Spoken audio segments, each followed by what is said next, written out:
Hello everyone, आप सभी का फिर से स्वागत है। यह घटना चक्र इतिहास का डिस्कशन है और आज का टॉपिक है वैदिक काल। तो चलिए स्टार्ट करते हैं। बहुत इंपॉर्टेंट टॉपिक है, ध्यान दीजिएगा। देखिए, वैदिक शब्द जो है वेद से बना है। वेद का अर्थ ज्ञान होता है। भारत में सैंधव संस्कृति के पश्चात जिस नवीन सभ्यता का विकास हुआ उसे वैदिक सभ्यता या आर्य सभ्यता के नाम से जाना जाता है। आर्य शब्द भाषा सूचक है जिसका अर्थ होता है श्रेष्ठ या कुलीन। तो आर्य का जो अर्थ होता है श्रेष्ठ या कुलीन, ध्यान रखिएगा। क्लासिकीय संस्कृति में आर्य शब्द का अर्थ एक उत्तम व्यक्ति होता है। आर्यों का इतिहास मुख्यतः वेदों से ज्ञात होता है। सामान्यतः वैदिक साहित्य की रचना का श्रेय आर्यों को दिया जाता है। आर्यों के मूल निवास स्थान को लेकर जो मतभेद है, प्रमुख इतिहासकारों ने इस पर अपना अलग अलग विचार व्यक्त किए हैं। तो देख लेते हैं किस विद्वान ने आर्यों का किसको जो है मूल निवास स्थान माना है। जैसे एलडी कल जो है आर्यों का मूल निवास स्थान जो है कश्मीर अथवा हिमालय क्षेत्र को मानते हैं। पंडित गंगानाथ झा जो है यह महर्षि देश को मानते हैं। डॉक्टर अविनाश चंद्र दास सप्त सैंधव प्रदेश को मानते हैं। डीएस त्रिवेदी देविका प्रदेश यानी मुल्तान को जो है आर्यों का मूल निवास स्थान मानते हैं।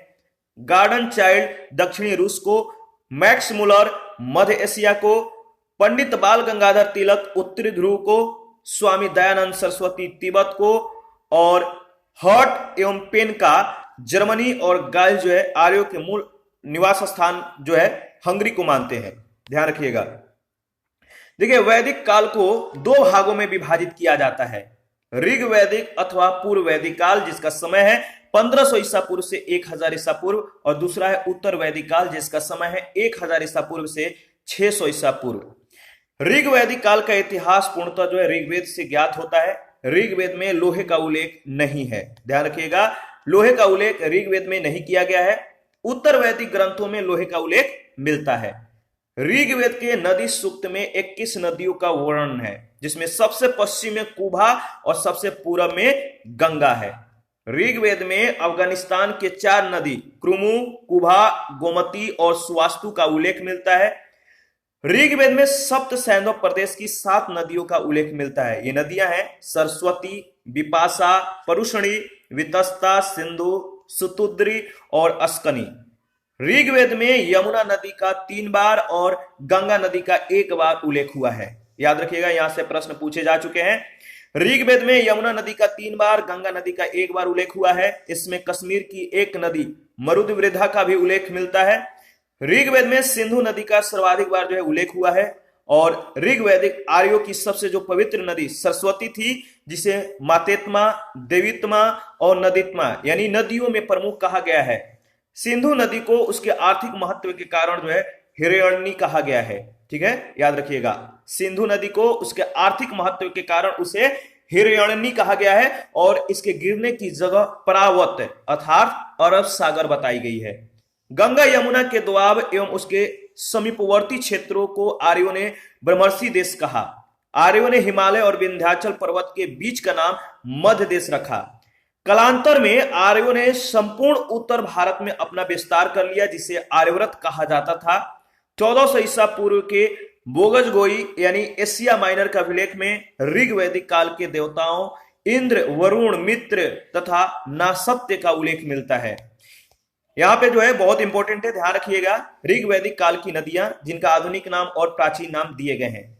आधुनिक नाम चिनाब है, उसका प्राचीन नाम क्या था तो अस्कनी। व्यास का प्राचीन नाम विपाशा, रावी का परुषणी, झेलम का वितस्ता, जो काबुल है इसका प्राचीन नाम कुभा, और कुरम का क्रुमु, गोमल का जो है प्राचीन नाम गोमती, स्वात का सुवास्तु, गंडक का सदानीरा और सतलुज का जो है या सतलज का जो है क्या है तो सुतुद्री और घग्गर को जो है दृश्यदती कहते हैं। तो प्राचीन नाम बहुत इंपॉर्टेंट है, ध्यान रखिएगा।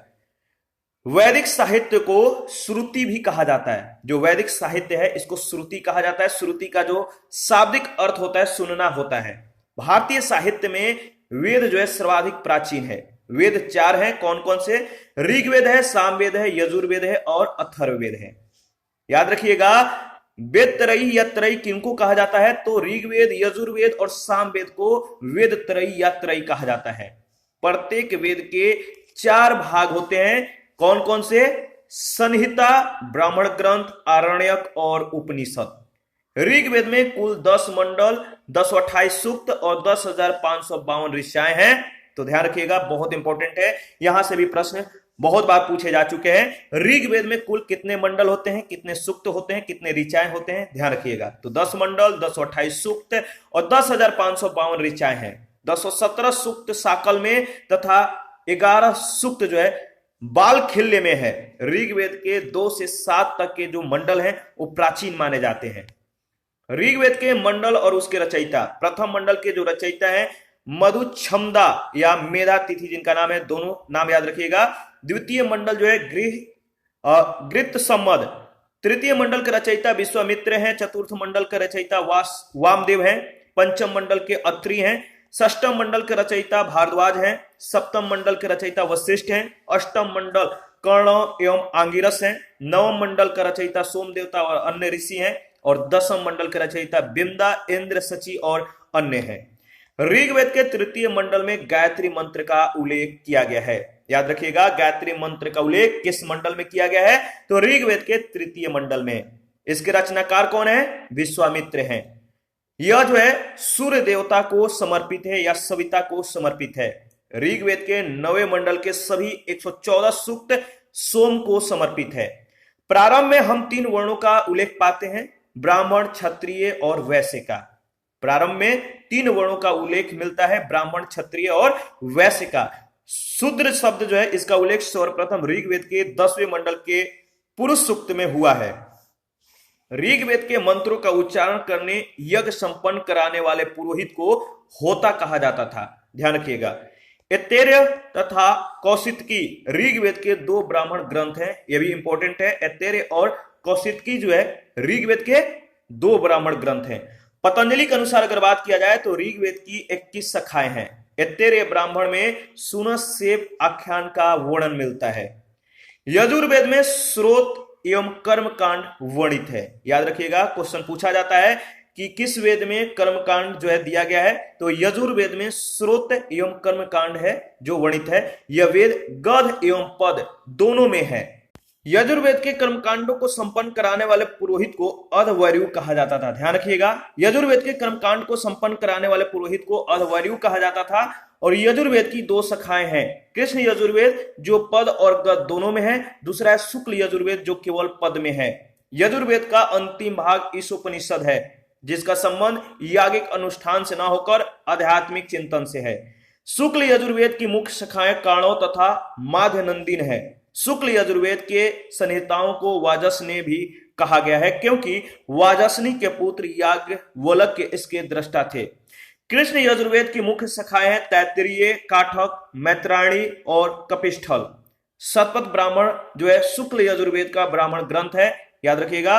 और इसमें पुनर्जन्म का सिद्धांत, जल प्लावन कथा, पुरूरवा उर्वशी आख्यान, पुरुष में का वर्णन है। साम का अर्थ संगीत अथवा गान होता है। साम वेद में यज्ञों के अवसर पर गाए जाने वाले मंत्रों का जो है संग्रह है, और जो व्यक्ति इन मंत्रों को गाता था उसे उद्गाता कहा जाता था। साम वेद में कुल 1875 ऋचाएं हैं, जिनमें से 75, जबकि कुछ विद्वानों के अनुसार अगर बात करें तो 99 को छोड़कर सभी जो है ऋग्वेद में भी उपलब्ध हैं। साम वेद की प्रमुख शाखाएं कौमुदीय, रामायणीय और जैमिनीय है। ध्यान रखिएगा, बहुत इंपॉर्टेंट है। देखिए, अथर्ववेद में 20 कांड, 731 सूक्त और 5987 मंत्र हैं। इसमें 1200 मंत्र जो है ऋग्वेद के हैं। अथर्ववेद के मंत्रों का उच्चारण करने वाले पुरोहित को ब्रह्मा कहा जाता था। ठीक है, याद रखिएगा। अथर्ववेद में मगध तथा अंग दोनों को दूरस्थ प्रदेश कहा गया है। अथर्ववेद में मगध तथा अंग दोनों को दूरस्थ प्रदेश कहा गया है। इसमें साहा और समिति को प्रजापति की 2 पुत्रियां कहा गया है।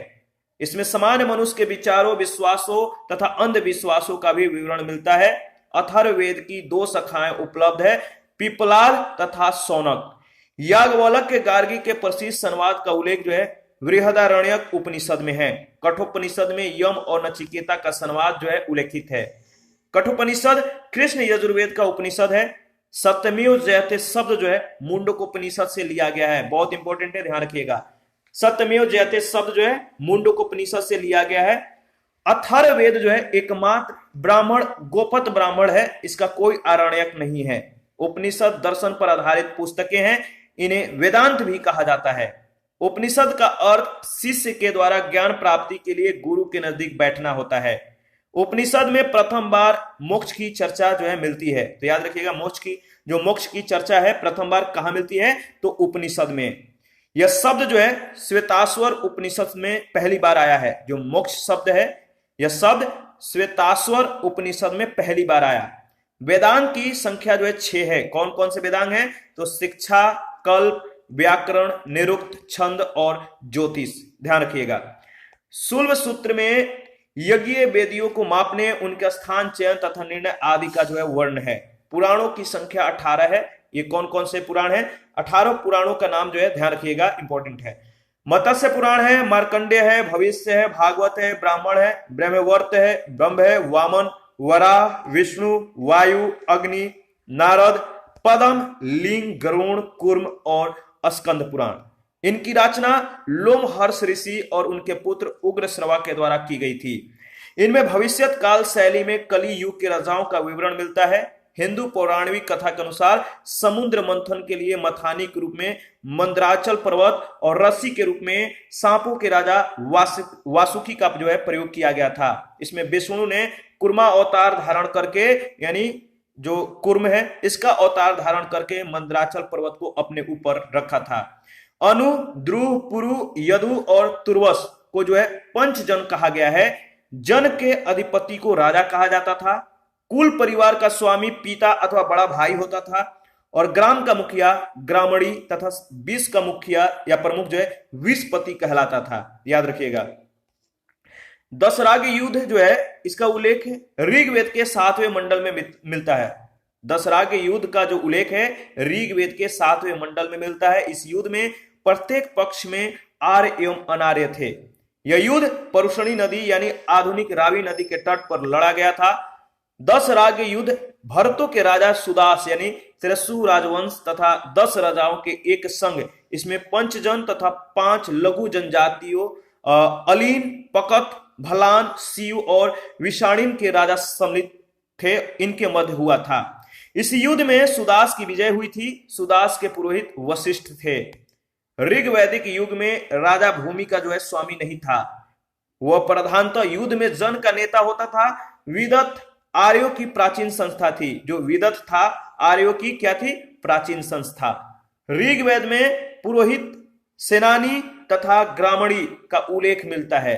याद रखिएगा, ऋग्वेद में पुरोहित, सेनानी तथा ग्रामणी का उल्लेख मिलता है। पुरोहित युद्ध के समय राजा के साथ जाता था और जो गुप्तचर है, जो अस्पष्ट है या गुप्तचर तथा दूत नामक कर्मचारियों का भी इसमें उल्लेख मिलता है।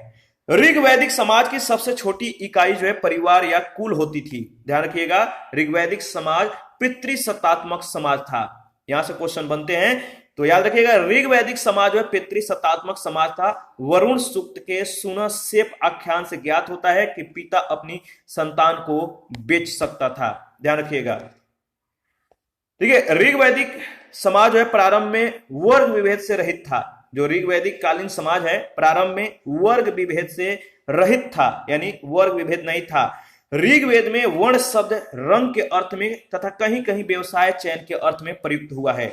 ऋग्वेद के 10वें मंडल के पुरुष सूक्त में सर्वप्रथम शूद्र शब्द मिलता है। इसमें विराट पुरुष के विभिन्न अंगों से 4 वर्णों की उत्पत्ति बताई गई है। विराट पुरुष के मुख से जो है ब्राह्मण, भुजाओं से क्षत्रिय और जंघा भाग से वैश्य और पैरों से शूद्र का जन्म हुआ है या इनसे उत्पन्न हुआ है। गोत्र शब्द का सर्वप्रथम उल्लेख जो है ऋग्वेद में जो है हुआ था। तो गोत्र शब्द सर्वप्रथम किस वेद में मिलता है, तो ऋग्वेद में। गोत्र शब्द का मूल अर्थ है गोष्ठ अथवा वह स्थान जहां समूचे कुल का गोधन पाला जाता था, परंतु बाद में इसका अर्थ एक ही मूल पुरुष से जो है उत्पन्न लोगों के समुदाय से हो गया। गोत्र प्रथा की स्थापना जो है उत्तर वैदिक काल में हुई थी। आर्यों के द्वारा अनार्यों को दिए गए विभिन्न नाम हैं। अब्राह्मण यानी वेदों को न मानने वाले, अयजवन यानी यज्ञ न करने वाले, अन्नासर यानी बिना नाक वाले, अदेवयु यानी देवताओं को न मानने वाले, अव्रत यानी वैदिक व्रतों का पालन न करने वाले, और मृधवाक यानी कटु वाणी बोलने वाले। शतपथ ब्राह्मण में पत्नी को पति की जो है अर्धांगिनी कहा गया है। ऋग्वेद में जायदस्तम अर्थात पत्नी ही गृह है कहकर उसके महत्व को स्वीकार किया गया है। कन्या के विदाई के समय जो उपहार एवं द्रव्य दिए जाते थे उसे वहतु कहा जाता था। स्त्रियों में पुनर्विवाह एवं नियोग प्रथा प्रचलित थी। नियोग प्रथा से उत्पन्न संतान क्षेत्रज कहलाती थी। समाज में सती प्रथा के प्रचलन का उदाहरण नहीं मिलता है। जो कन्याएं जीवन भर कुंवारी रहती थी उन्हें अमाजु कहा जाता था।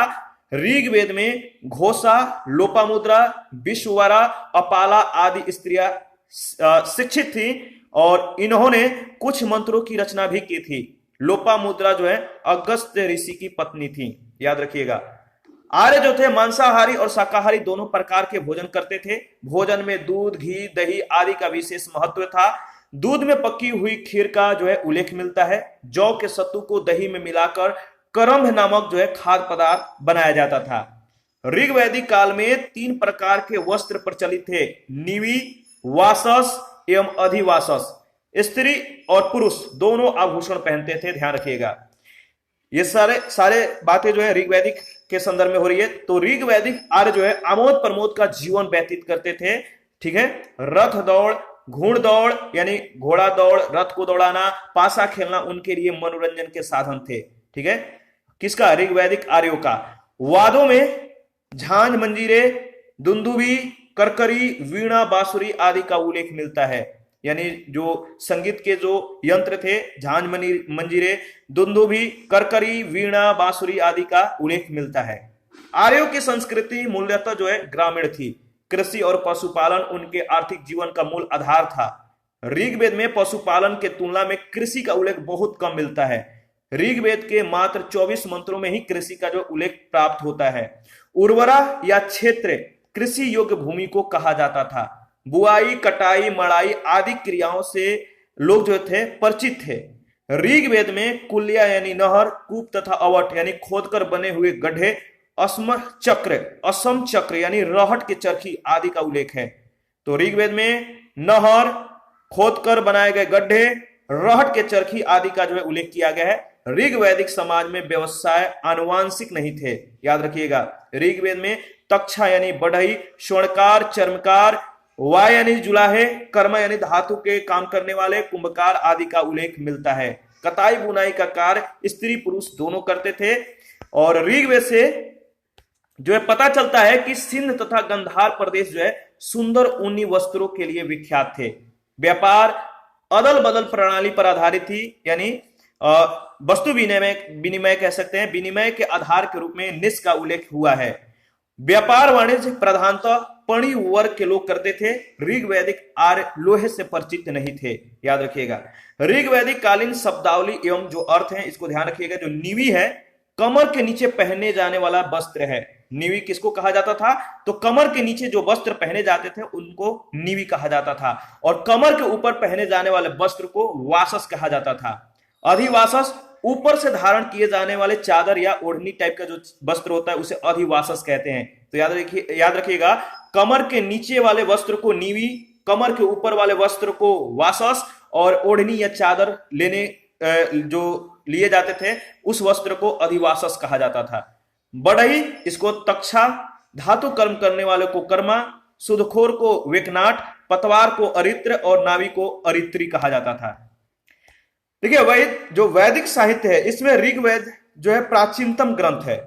वैदिक साहित्य में ऋग्वेद प्राचीनतम ग्रंथ है जिसमें हमें सर्वप्रथम बहुदेववाद के दर्शन प्राप्त होते हैं। तो आपको कमेंट करके बताना है कि बाद के ग्रंथ कौन है। प्राचीनतम ग्रंथ क्या है? तो आपको मालूम है वैदिक साहित्य में ऋग्वेद जो है प्राचीनतम ग्रंथ है, और बाद के ग्रंथ कौन है, यानी कह सकते हैं कि नया वाला जो ग्रंथ है, यानी सबसे बाद में कौन ग्रंथ लिखा गया उसको कमेंट में आपको बताना है। यहां से प्रश्न पूछे जाते हैं, याद रखिएगा। देखिए, यासक के निरुक्त के अनुसार ऋग्वैदिक देवताओं की संख्या जो है मात्र 3 बताई गई है। ऋग्वेद में एक अन्य स्थल पर प्रत्येक लोक में 11 देवताओं का निवास मानकर उनकी संख्या 33 बताई गई है। ऋग्वैदिक देवताओं का वर्गीकरण 3 वर्गों में किया गया है। पृथ्वी के देवता पृथ्वी, अग्नि, बृहस्पति, सोम आदि। आकाश के देवता जो थे वरुण, सूर्य, मित्र, पुषण, विष्णु, अश्विनी आदि। और अंतरिक्ष के जो देवता थे वो थे इंद्र, पर्जन्य, रुद्र, आप, वायु, वात आदि। इंद्र को विश्व का स्वामी कहा गया है। ध्यान रखिएगा, इन्हें पुरंदर अर्थात किलो को तोड़ने वाला कहा गया है। और ऋग्वेद में सर्वाधिक सूक्त जो है 250 इंद्र को समर्पित है। इंद्र को आर्यों का युद्ध नेता तथा वर्षा का देवता माना जाता है। ऋग्वेद में अग्नि को 200 सूक्त समर्पित हैं और वह जो है इस काल के दूसरे सर्वाधिक महत्वपूर्ण देवता हैं। ऋग्वैदिक देवताओं में सोम को तीसरा स्थान प्राप्त था। वरुण को समुद्र का देवता एवं ऋत का नियामक माना जाता है। वरुण को वैदिक सभ्यता में नैतिक व्यवस्था का प्रधान माना जाता था और इसी कारण उन्हें क्या ऋत सेव गोपा भी कहा जाता था। ईरान में वरुण को अहूर मजदा तथा यूनान में ओरनोज नाम से जाना जाता है। ऋग्वेद में 9वें मंडल के सभी 114 जो मंत्र हैं सोम को समर्पित है। वनस्पतियों और औषधियों का देवता पूषण है। इनके रथ को बकरे के द्वारा खींचते हुए प्रदर्शित किया गया है। जंगल की देवी जो है वो है अरण्यानी, जबकि ज्ञान की देवी सरस्वती थी। ध्यान रखिएगा। उत्तर वैदिक काल में अनु, ध्रुव, तुर्वस, कृवि, पुरु तथा भरत आदि जनों का लोप हो गया है। शतपथ ब्राह्मण में कुरु और पंचाल को वैदिक सभ्यता का सर्वश्रेष्ठ प्रतिनिधित्व बताया गया है। छंदोग्य उपनिषद से ज्ञात होता है कि कुरु जनपद में कभी ओले नहीं पड़े, न ही टिड्डियों के उपद्रव के कारण अकाल पड़ा। उत्तर वैदिक काल में काशी, कौशल, कुरु, पंचाल, विदेह, मगध, अंग आदि प्रमुख राज्य थे। उपनिषद में जो है कुछ क्षत्रिय राजाओं का भी उल्लेख प्राप्त होते हैं। विदेह के जनक, पंचाल के राजा जो है प्रवाहन जबाली, केकय के राजा जो है अश्वपति और काशी के राजा अजात शत्रु प्रमुख थे। यहां पर आप देख सकते हैं विभिन्न दिशाओं में राजा के विभिन्न नाम क्या क्या हैं। पूरब में सम्राट कहे जाते थे, पश्चिम में सौराट, उत्तर में विराट, दक्षिण में भोज और मध्य में राजा कहे जाते थे। ऐतरेय ब्राह्मण में सर्वप्रथम राजा की उत्पत्ति का सिद्धांत मिलता है। ऐतरेय ब्राह्मण में कहा गया है कि समुद्र पर्यंत पृथ्वी का शासक एक राट होता है। अथर्ववेद में एक राट सर्वोच्च शासक को कहा गया है। अथर्ववेद में परीक्षित को मृत्यु लोक का देवता कहा गया है। छंदोग्य उपनिषद और बृहदारण्यक उपनिषद में उदालक, आरुणी एवं उनके पुत्र श्वेत केतु के बीच ब्रह्मा और आत्मा के अभिन्नता के विषय में संवाद है। अथर्ववेद में सभा और समिति को जो है प्रजापति की 2 पुत्रियां कहा गया है। वैदिक काल में सभा और समिति नामक 2 संस्थाएं राजा की निरंकुशता पर नियंत्रण रखती थी और संभवतः सभा कुलीन या वृद्ध मनुष्यों की संस्था थी जिसमें उच्च कुल में उत्पन्न व्यक्ति ही भाग ले सकते थे। इसके विपरीत समिति सर्वसाधारण की सभा थी जिसमें जनों के सभी व्यक्ति अथवा परिवारों के प्रमुख भाग ले सकते थे। सभा का ऋग्वेद में जो है 8 बार उल्लेख मिलता है और ऋग्वेद में समिति का 6 बार उल्लेख मिलता है। उत्तर वैदिक काल में सभा में जो है महिलाओं की भागीदारी बंद कर दी गई। संहिता एवं ब्राह्मण काल तक समिति का प्रभाव कम हो गया। यह केवल परामर्शदायिनी परिषद रह गई। राजसूरी यज्ञ में रत्न हविष उत्सव के समय राजा रत्नीन के घर जाता था। अलग अलग ग्रंथों में रत्निनियों की संख्या जो है अलग अलग प्राप्त होती है। शतपथ ब्राह्मण में सर्वाधिक 12 रत्नीनों का जो है उल्लेख है। यहाँ पर आप देख सकते हैं पुरोहित जो होते थे राजा का प्रमुख परामर्शदाता होता था। सेनानी जो होता था सेना का प्रमुख होता था। ग्रामीण या ग्रामणी जो है ग्राम का मुखिया होता था। महिषी जो है राजा की पत्नी कही जाती थी। सूत जो है रथ सेना का सेनानायक होता था। संग्रहिता जो है कोषाध्यक्ष का अध्यक्ष होता था। और भागदूध जो है यह कर एकत्र करने वाला अधिकारी था। और अक्षवाप जो है आय व्यय गणना अध्यक्ष और धूतकीर्णा में राजा का मित्र था। याद रखिएगा। इसके बाद जो पलागल है ये क्या है, विदूषक कहे जाते थे। और जो छात्री या छता था प्रतिहारी या द्वारिक था।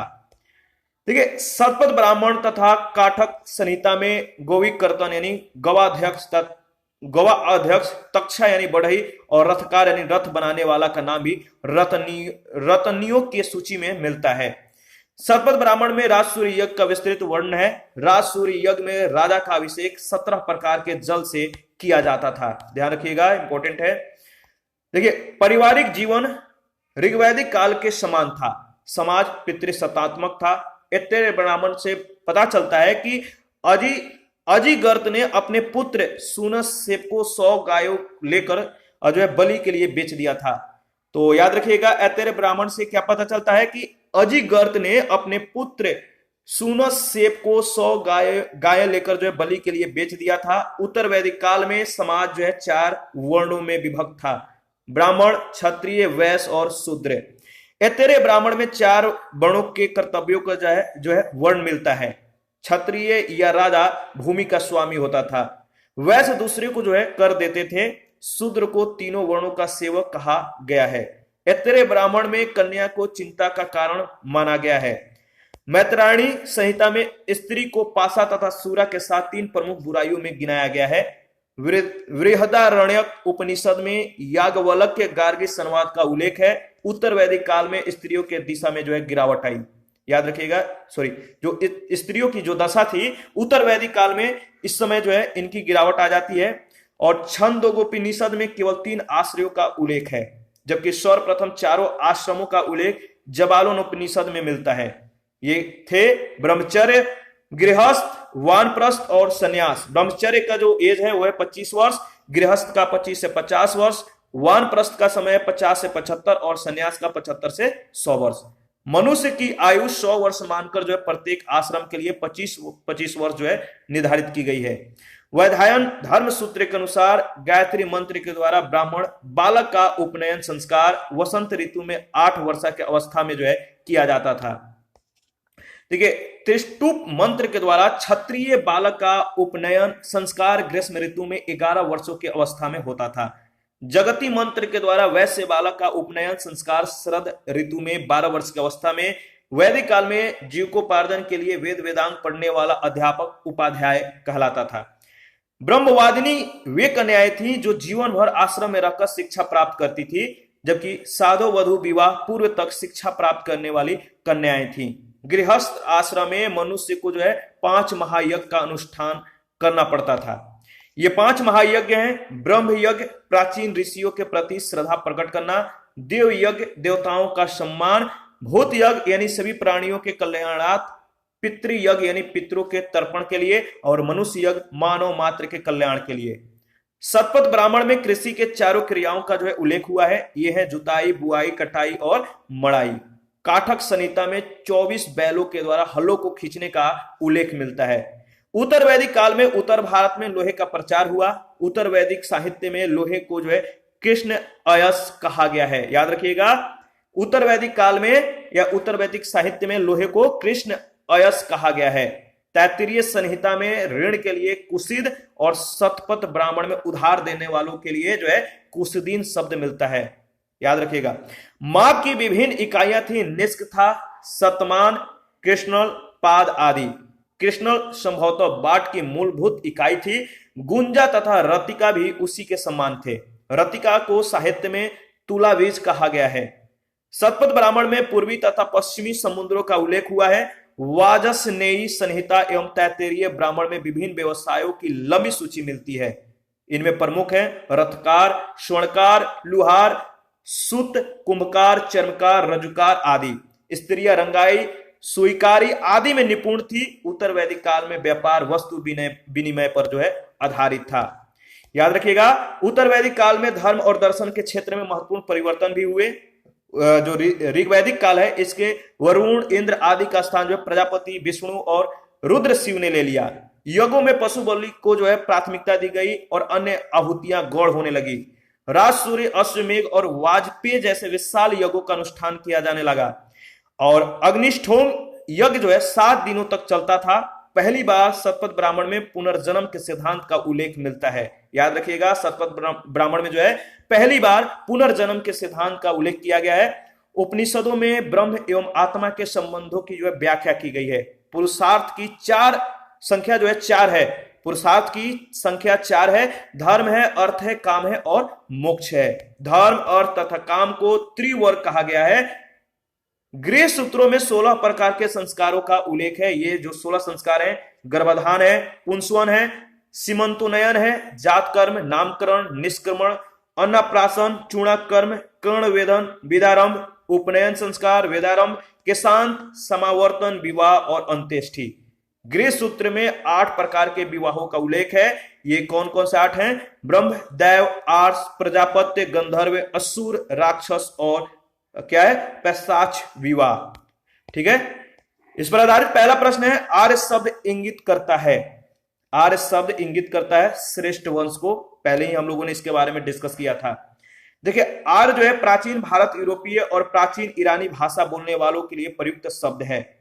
वैदिक संस्कृति में आर्य शब्द श्रेष्ठ, शिष्ट अथवा सज्जन तथा नैतिक अर्थ में महाकुल, कुलीन, सभ्य, साधु आदि के लिए प्रयुक्त हुआ है। ठीक है, शाणाचार्य ने अपने ऋग भाष्य में आर्यों का जो अर्थ है, विज्ञ, यज्ञ का अनुष्ठान, विज्ञ, श्रोता, आदरणीय अथवा सर्वत्र गंतव्य, उत्तम वर्ष, मनु, कर्मयुक्त और कर्मानुष्ठान से श्रेष्ठ आदि बताया है। अतः आर्य संस्कृत भाषा का एक शब्द है जिसका शाब्दिक अर्थ होता है श्रेष्ठ या कुलीन। सेकंड नंबर क्वेश्चन है, क्लासिकीय संस्कृति में आर्य शब्द का क्या अर्थ है? क्लासिकीय संस्कृति में आर्य शब्द का जो अर्थ होता है वो होता है एक उत्तम व्यक्ति। ध्यान रखिएगा, क्लासिकीय संस्कृति में आर्य शब्द का अर्थ एक उत्तम व्यक्ति होता है। वैदिक साहित्य में कहीं भी आर्य का जो है एक जाति अथवा विशेष भाषा भाषी के रूप में उल्लेख नहीं हुआ है। ध्यान रखिएगा, इंपॉर्टेंट प्रश्न है। क्वेश्चन नंबर 3 है, सबसे पुराना वेद कौन सा है?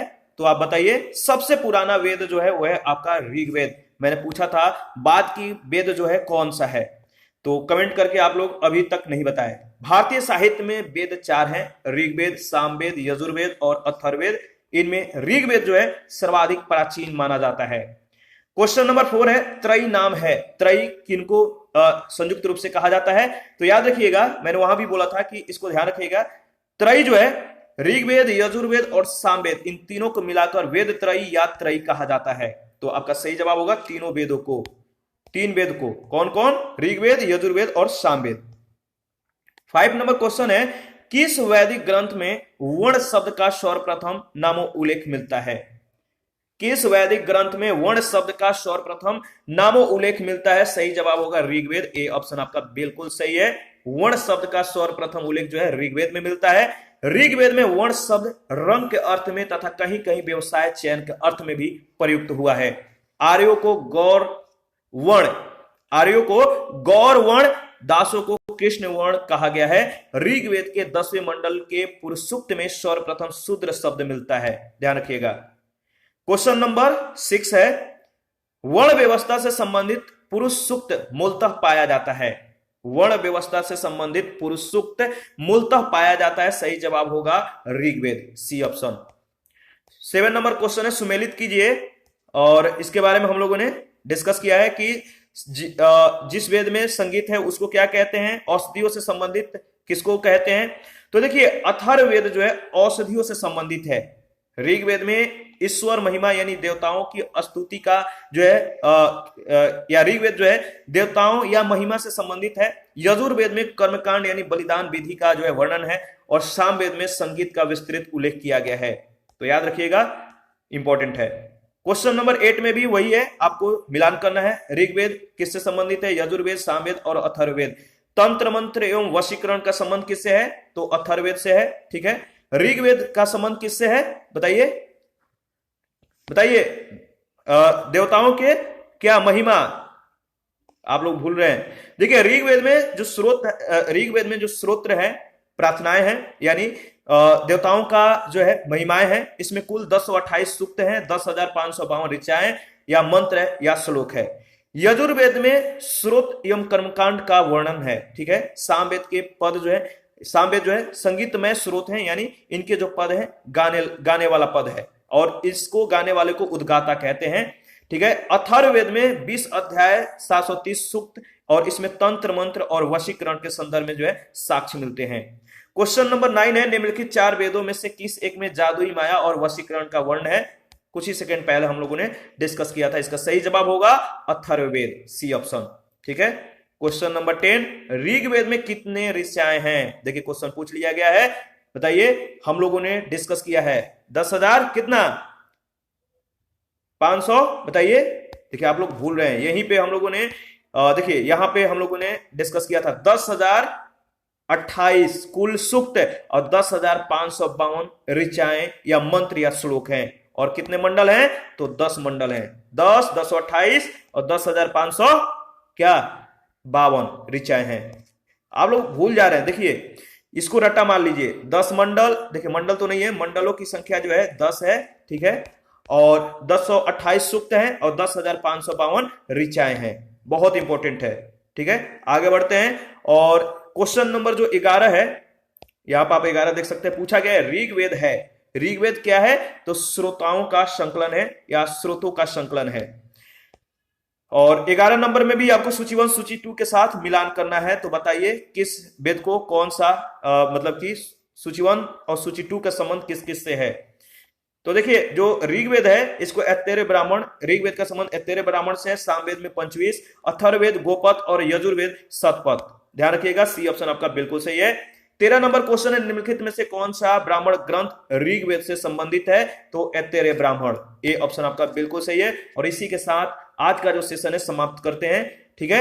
नेक्स्ट सेशन में क्वेश्चन नंबर 14 से जो है स्टार्ट करेंगे और कवर करने की पूरी तरह से कोशिश करेंगे। आप अपना प्रतिक्रिया जरूर दीजिए, आपके प्रतिक्रियाओं का हमें बेसब्री से इंतजार रहता है। और जिन लोगों ने अभी तक Telegram channel, Telegram quiz group और फेसबुक पेज को ज्वाइन नहीं किया है तो वीडियो के डिस्क्रिप्शन बॉक्स में उसका लिंक है, आप ज्वाइन कर सकते हैं।